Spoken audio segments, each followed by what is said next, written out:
Building successful product ops isn't just about frameworks and theories. It's about implementing processes and tools that genuinely save time and create value across your entire organization.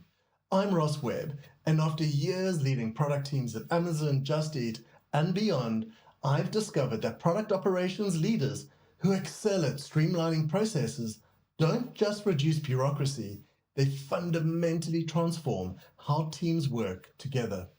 And in today's episode, 6 pioneering product ops leaders are going to be revealing their battle-tested approaches to processes and tooling that will take your product operations to the next level. Now, this episode is brought to you by Productboard, the leading product management platform trusted by customer-centric organizations like Zoom, Salesforce, and Autodesk. And for over a decade, Productboard has helped product leaders build the right products faster by mastering the voice of their customer. Their end-to-end platform seamlessly connects every stage of product development, from gathering customer insights to planning roadmaps and aligning stakeholders, all in one source of truth. And now, with Productboard Pulse, their new voice of the customer solution, you can leverage AI to analyze customer feedback trends and accelerate your product career through data-driven decisions. Now, the awesome Graham Reed and I will be diving deeper into these product ops strategies in an exclusive webinar with Productboard on April the 22nd, 2025. The link is in the description below, so don't miss this opportunity to truly elevate your product ops skills. Now, coming up in this episode, Graham Reed is going to be revealing why process isn't a dirty word and how to make it really work for you. Justin Woods is going to be demonstrating the people process tools hierarchy for success. And then Ankit Kumar is going to be breaking down how standardization creates clarity and efficiency. Then Craig McDonald is going to be sharing insights on balancing new technology with decision-making speed. And then the brilliant Jeremy Limber is going to be showing how clear artifacts drive organization skills. And lastly, the brilliant Holly Holbrook is going to be explaining the critical feedback loops between teams. So, starting off with you, Graham, many product people see process as bureaucracy. Could you share why effective processes are actually crucial for product operations success? A huge amount of what we do in product operations is addressing process, addressing ways of working. Process is quite often a dirty word, is bureaucracy and things like that. And, that's just not the case. And I've talked many, many times, many different events about businesses are run on process. I've always said that's just a fact of life, a way of going from A to B to C. So actually, how do we streamline these things? How do we make them as efficient as they can be while still achieving what needs to be done? This can be through AI, this can be through automation, this can be just on centralized tooling. Using a common tool, a common platform, and a common way of working within that platform.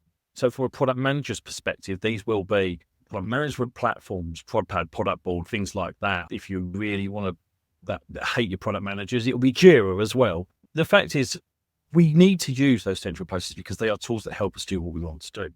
We put a lot of this information in because we want to share it. It's another form of communication that we are communicating the tasks and the tickets that we want completed. We are communicating the roadmap, what's coming next, what's coming up, what priorities have we given to things, what value have we given to our initiatives and our roadmap items. We're communicating that in different ways. To modern product management has started to shift about being a little bit more audience-led in how and what we're talking about. And to do that properly so that we are delivering the right information to the right people, we have the tools to help us facilitate that. I think we talk about that, a little bit later on, kind of being much more audience-led and whatnot. But with this information and the tools to help us, finesse and consolidate this information in one single place, really then starts to help save a lot of time in what we do about who might need to see this, who makes the decisions on what we do and what we don't do. The whole planning process from start to finish is something that we can model on these tools, incredibly successfully. And every business will do in some form or another. Product Ops' real focus here will be, are we doing that successfully? Are we genuinely saving time? Are we reusing, or maybe we are duplicating information left, right, and centre so that actually those different audiences can see that same information? Are we showing adequately why we have reached a decision to people that either don't necessarily understand the process, so that they can have confidence in what the product team are doing, what their plans are, and so that they're not necessarily sitting there questioning and scrutinizing absolutely every decision, every task, every initiative, every roadmap plan along the way. So actually the tools will do a lot of the job here, but from a product ops perspective, it will be about making sure that we're using the tools correctly, and not just for our own purposes, not just for product managers' own purposes, but actually keeping in mind everybody else around the business that may want to use and dive into that same information. Are we making sure that that right information is available to them? I think people can get it wrong in being too insular with what they're using these tools for. Oh, it's a product manager's tool. So as long as the product managers are happy with it, well, that's fine. But then how much information are we putting into this platform, into this tool, that we then need to reuse, that we can reuse? So if we think about what a roadmap item will contain, okay, well, what is the thing? What was the problem? What was the solution? What's the value that we're attaining out of this? What are the risks associated with doing this? What's the monetary value? What's the risk and value analysis that we're doing here? What's the long-term implication? What are the dependencies on other parts of the business? Now, we may be putting all of that into a tool. We may be sharing that across several tools. We may be putting it into a Confluence or a Notion, a vast amount of that. It doesn't matter with the tool or tools that we're using. But what is important is, who else is going to be using it? Who else could make use of that information? There's so much there that is important to the rest of the business, particularly on risk. Let's take risks for a moment. If we're talking about what are the risks of pushing this out, particularly if we're dealing with anything like money, sensitive information, cybersecurity, it's important for the rest of the business to understand what we're doing, that how we've mitigated the risk. Ongoing risks that we need to be aware of, that the business has taken a conscious decision to still go forward with. Business decision is always a risk. If we're not sharing that information, or we don't make it easily available, then that's a massive hole. Assuming that the teams are doing that, how much duplication of work is happening there?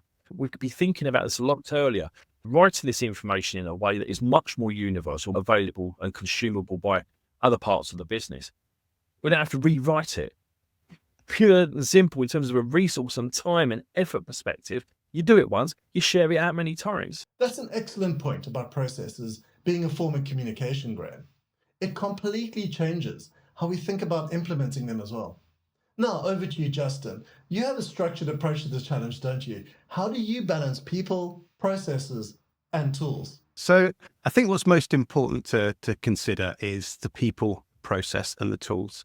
You need to have the people that will own these things, but importantly, you need to have the processes. For me, that's where I start as a tooling implementer. It's around having clear processes, defined flows for things like how ideation comes in, feedback, requests, and defects. All of those are different things, and having them into maybe the same central funnel means that everything can be a bit confused. I think we should have different process flows for each of them. Ideas are concepts that we could work on in the future, but maybe don't have a specific timeline. Feedback might be a little bit more trivial, and it's just, hey, it would be cool if you guys did something.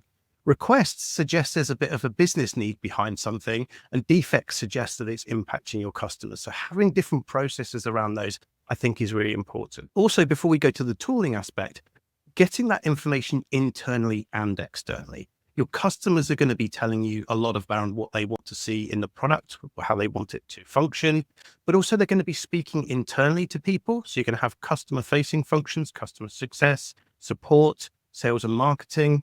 Capturing that information internally is going to be important. Some of our best ideas come from our own workforce. So making sure we can channel that in is really important. Then having good hygiene between them. I've worked for some companies where they've done a really good job of saying, this is an idea. I know you've come into a support channel, but that's an idea. Please submit it into the idea portal. Or that's a support thing. We need to escalate that into defects, and that goes straight into the development team, for instance. Having that good hygiene. Once you've got these good processes and these good buckets of information, have that centralized collection. So this is where you mentioned we've got great tools like Productboard, which can capture the voice of the customer and do AI interpretation to look at common trends, common patterns, things like qualitative and quantitative analysis. We're really spoiled with these tools. We really should leverage them as we get these processes into our tools. They can also help, for instance, things with deduplication. If people say the same thing, but in different languages or terminologies, these tools can help identify that. That's really important for getting the signal above the noise. There's a lot of ideas that can come in. How do we prioritize what's important? And then I think the other thing is having a regular review cadence of that as well. It's no good having a really sophisticated ideas portal where customers submit things and ideas go to die. They submit an idea, no one looks at it for a year, they give up hope. I think it's important to have things like SLAs for ideas coming in. We will get back to you within 48 hours, even if it's a yes or no. We'll say, yes, that's a good idea, it's on our roadmap, or no, it's not a strategic priority right now. I think that's really important. Also having an escalation process so that if we know the customer is specifically frustrated, we've got a way of being able to deal with that quickly rather than waiting for a fortnightly idea review session. And then I think the last thing I would think about is just having regular reviews, have SLAs on your ideas, but review those ideas on a daily basis if need be, or a weekly basis. Set yourself some form of time frame that you're going to review these as a team to understand the feasibility of the ideas. Don't let your systems turn into black holes. Otherwise, it's another system that you've got to manage and another area of problems you need to deal with. Wow, I love your focus on review cadences, Justin. And without them, even the best tools could potentially become black holes. Now, Ankit, over to you. You take a very practical approach to standardization. How does this enhance clarity and efficiency? If it's a broken piece of process and you're kind of enhancing it with technology, in the long run, it won't give you a sustainable long term value. So that's how I basically start any of my product development or product feature roadmap discussions with any of our business stakeholders. But one of the key challenges when it comes to process, right? It's I see it all the time in product development, and we can kind of streamline, like get so much value out of it. As in, I see there's issues between different teams, like the engineering team, design team, and the product managers or the stakeholders, all these different groups within the life cycle, right? There's no clear handoff process that they have, uh, like how do I hand it off? When is my work complete? And when do I hand it off to the different group, right? There's no defined RACI matrix, as an example. There's so many tasks that, we have to really identify who owns what right off the bat. I mean, and that causes so much of communication gaps down the line, because there's so many tasks that are gray, that are not cookie cutter or black and white, that nobody owns, and those are the ones that fall through the cracks, right? Other areas could be like, standardize your PRD templates, your user stories, your acceptance criteria templates, right? So it's easier for people to understand and document them. Gives you more efficiency and throughput. That practical focus on standardization is so valuable, Ankit. Now, Craig, you bring an interesting perspective on technology adoption. How should product ops enhance new tools with decision-making efficiency? Yeah, I think, as product managers, I think we are just naturally drawn to new technologies. We kind of geek out on those, and that is absolutely true for me. Um, where I live here in Austin, I actually live in a suburb that's north of Austin, and much of my career has been at companies that are on the completely opposite end of town. And Austin is notorious for its traffic. There have been a number of years where we were the worst city in the country for traffic. And so podcasts have become my friend. And there are, a number of podcasts I listen to. But one of my favorites is a podcast called Hard Fork. Plug for Hard Fork. which is a New York Times technology podcast. And it comes out every Friday, and they cover a lot of new technologies. And lately they've been covering a lot of AI, and we do a lot of development around AI at my current company at Tricentis, and so that's where I get a lot of information around new technologies, and so I'm always looking for things that either make my job easier or that's just interesting. And a great example this last week, they had the creator of a new AI technology called Notebook ML. I don't know if you've heard of it. Yeah, so that's a great one where you can take all of your documents, just feed it into it. And the podcast was great because it's one thing to go to the Notebook LM website and start playing around with it, but to listen to the perspective on kind of how it works and some of the use cases. How it works, I thought was really interesting because the application doesn't actually learn anything from the data that you're feeding it. It essentially has a really big context window. So all the documents that you're feeding into it are the tokens. And then once you've fed everything in, you're able to have a conversation with it about all the data that's in your documents, which I think is absolutely awesome. But what he said in the podcast was because of the way they do that, it actually increases the accuracy and reduces hallucinations, which I thought was really, really cool. The other cool thing, you mentioned, in your background, you've got some fantasy stuff there, and you used to play D&D. That's one of the use cases he mentioned was that dungeon masters are actually taking all of the stuff that they've written over the years, pulling it into Notebook LM, and having conversations and brainstorming ideas about what the next D&D fantasy game is going to be that they're going to take their friends through. So I thought that was a really cool use case. So that's just an example of I love hearing about new technologies, especially when they can make our lives easier. Another great example that I have personally is with ChatGPT. I mentioned earlier, I volunteer at our church.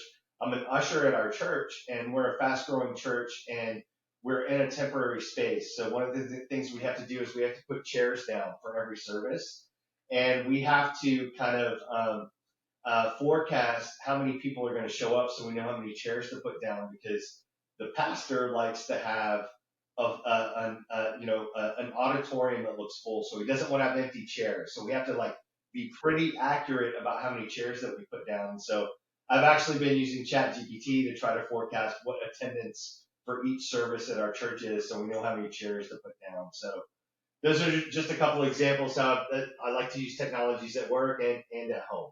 That tension between innovation and speed is something every product organization faces, Craig. And Jerry, you emphasize the relationship between process and scale. Now, how do these elements support, let's say, growing organizations? No, I think you're touching on kind of a key principle that everyone that's done any of these jobs in the real world understands, which is the nature of kind of the number of unknowns and the unpredictable nature of when a lot of people are trying to kind of work together for a single outcome. So in my mind, product operations is kind of primarily around defining a scope of here's what we're going to do right, and here's what we're going to kind of standardize, and here's how we're going to measure ourselves, and then kind of turning it around and saying, look, we're not going to overprescribe and kind of dictate to teams how they're going to solve some of these other problems, because we want teams to kind of think and innovate and work in whatever way is best for them. And finding a balance between those two is tough to kind of identify on the front end through a traditional framework or something like that. So to me, the different parts of a PDLC or product development lifecycle come down to tooling, which is how you are kind of using tools to manage documentation and requirements and roadmaps and things like that. And then you've got governance, which is really just another name for the meetings for how decisions are made and issues are surfaced and problems are solved. And then there's artifacts, which is kind of the requirements, the expectation around requirements and the standardization around requirements, and kind of what that means in terms of collaboration across teams. And then you've got all of this built on a standardized reporting suite that kind of measures what you're doing along the way. And ultimately, if you can get everyone aligned to this way of working, then the machine starts to kind of produce better outcomes for sure. That focus on artifacts and outcomes is crucial for scaling teams, Jerry. Now, Holly, you emphasize the importance of team collaboration. How do feedback loops enhance product operations? Here's the acceptance criteria that the product manager owned, because they are the expert of what they are trying to build. And they did all of what we were just talking about. They looked at all of the data, they made critical decisions, they tried to come up with the best solution with what resources they have. And the next phase, is to get alignment from the engineering team so you have confidence that they can execute it according to the outcome you're driving. And hopefully, if you do that right, like there can be like an initial conversation about it. And then if they have questions pop up here and there, hopefully the docs that you've created will help them, or you're having a stand up every day and they can say, hey, what did you mean by this thing? Did you also want to include this provider or this cohort of people, like some nitty gritty details? But you're totally right with like, you shouldn't have to babysit your engineers. I truly love how Holly brings us back to the human element of process and tooling, because ultimately these systems should enhance collaboration, not replace it. When we implement standardized processes with clear documentation and tight feedback loops, we create the conditions for teams to work together effectively. And for product leaders looking to put these process and tooling principles into practice, Productboard offers a powerful solution. Productboard is the dedicated product management platform that helps teams capture customer feedback, prioritize what to build next, and align everyone around the product roadmap, turning operational challenges into strategic advantages. Now, streamlining processes and tooling in product ops isn't just about adding bureaucracy. It's about adding clarity and efficiency that empowers teams. From Graham's process communication approach to Justin's people process tools hierarchy, Ankit's standardization framework, Craig's technology balance insights, Jerry's artifacts for scale, and Holly's feedback loop strategies, you now have a fantastic and incredible toolkit for transforming how your product ops function really and truly delivers value. Now remember, Graham Reed and I will be diving deeper into these product ops strategies in an exclusive webinar with Productboard on April the 22nd. The link is in the description below. Don't miss this opportunity to elevate your product ops skills. And if you found value in today's insights, subscribe and join us for more product leadership wisdom. And for more on building effective product operations, watch our comprehensive Product Ops Playbook episode right here. From me, Ross Webb, until next time, bye for now.